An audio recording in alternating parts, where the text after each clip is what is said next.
Olá, muito bom dia, paz do Senhor Jesus. Hoje é a continuação da leitura do Evangelho de João e hoje é o capítulo 7.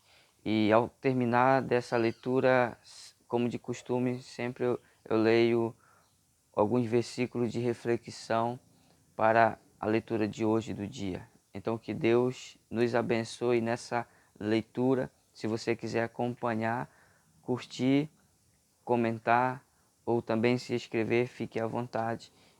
A leitura de Evangelho de João, capítulo 7. A incredulidade dos irmãos de Jesus. Passadas essas coisas, Jesus andava pela Galiléia porque não desejava andar pela Judéia, visto que os judeus queriam matá-lo. E a festa dos judeus, chamada de festa dos tabernáculos, estava próxima. Então os irmãos de Jesus se dirigiam a ele e disseram: Deixe este lugar e vá para a Judéia, para que também os seus discípulos vejam as obras que você faz. Porque se alguém quer ser conhecido, não pode realizar os seus feitos em segredo. Já que você faz essas coisas, manifeste-se ao mundo. Acontece que nem mesmo os irmãos de Jesus criam nele. Então Jesus lhe disse: O meu tempo ainda não chegou, mas para vocês qualquer tempo é oportuno. O mundo não pode odiar vocês, mas a mim ele odeia, porque eu dou testemunho a respeito dele, dizendo que as suas obras são más. Vocês vão para a festa. Eu não vou, porque o meu tempo ainda não se cumpriu. Tendo dito isso, Jesus continuou na Galiléia. Depois que seus irmãos tinham ido à festa, Jesus também foi, não publicamente, mas em segredo. Ora, os judeus procuravam na festa e perguntavam: Onde estará ele? E havia grande murmuração a respeito de Jesus entre as multidões. Uns diziam: Ele é bom, e outros afirmavam: Não, não é. Ele engana o povo. Entretanto, ninguém falava dele abertamente por ter medo dos judeus. Quando a festa já estava na metade, Jesus foi ao templo e começou a ensinar. Então os judeus se maravilhavam e diziam: Como é que ele pode ser letrado e se não chegou a estudar?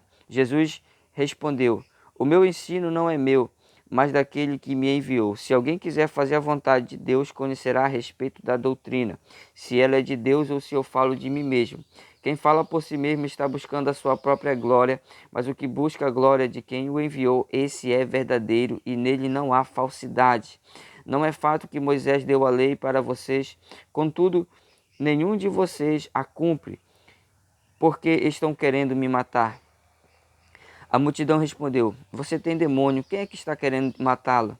Jesus respondeu: Um só feito realizei e todos vocês ficaram admirados. Moisés lhe deu a circuncisão, se bem que ela não vem de Moisés, mas dos patriarcas. E vocês fazem a circuncisão de um menino até mesmo no sábado.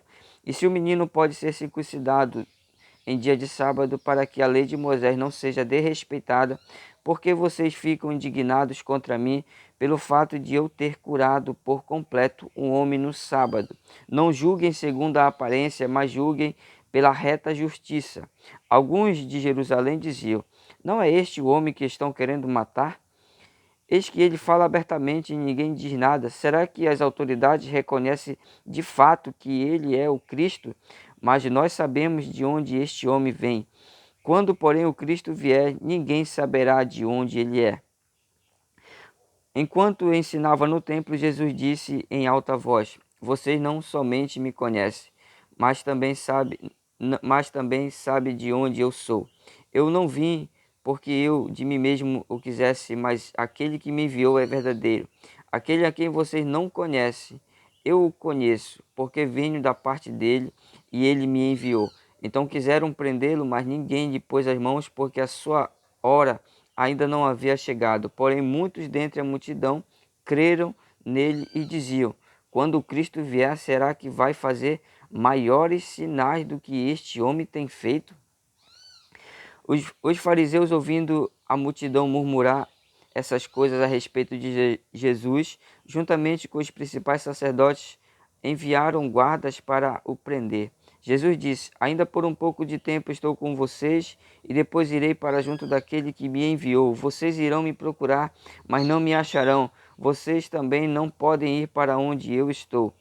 Então os judeus disseram uns aos outros: Para onde ele irá que não o possamos achar? Será que pretende ir para a diáspora entre os gregos a fim de ensinar os gregos?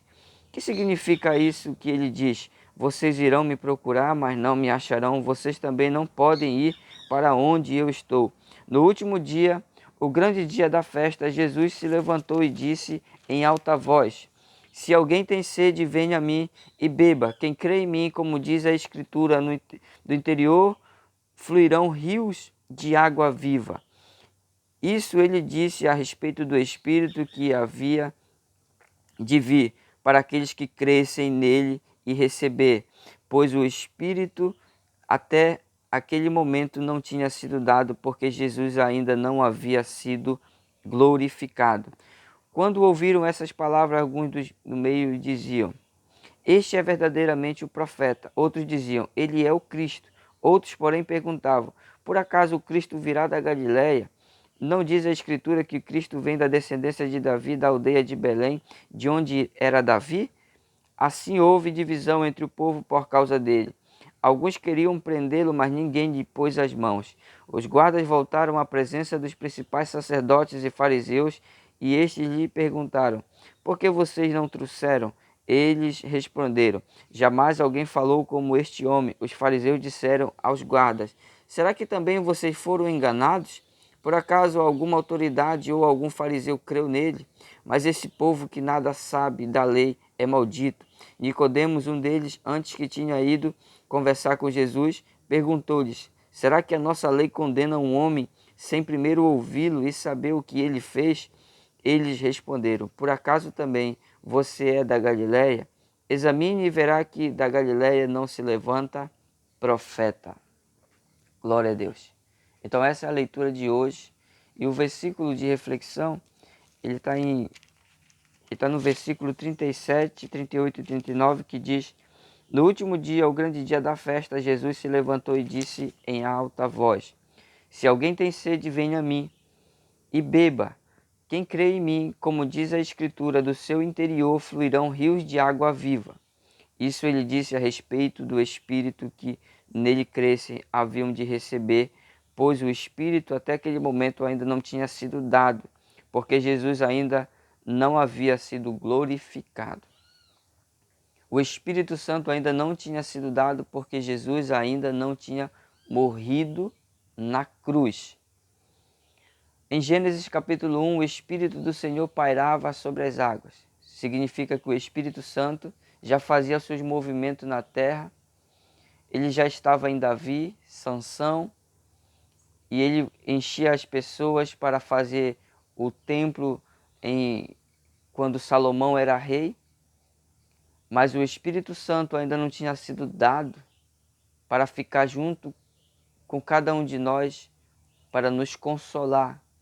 Como diz, o Consolador não virá, em João capítulo 14. Então o que significa isso? Todos aqueles que receberem e crerem em Jesus, receberão o Espírito Santo. Jesus está no meio de um povo incrédulo, onde os seus irmãos não creem nele. E a multidão duvida sobre Jesus. Mas ele, no dia da festa, com o seu olhar de misericórdia, ainda clama e diz: Se alguém quiser vir, que venha e beba, e tome de graça da água da vida. Jesus estava falando do Espírito Santo. Um clamor não somente naquele tempo, mas um clamor também para os dias de hoje. Todos aqueles que querem, ainda está disponível o Espírito Santo. Se você quer esse Espírito Santo, venha até Jesus, receba Ele como seu Salvador e você receberá o Espírito Santo. E essa é a palavra de Deus de hoje. Que Deus abençoe você, em nome do Senhor Jesus. Se inscreva, curta, comenta e que Deus abençoe em nome do Senhor Jesus.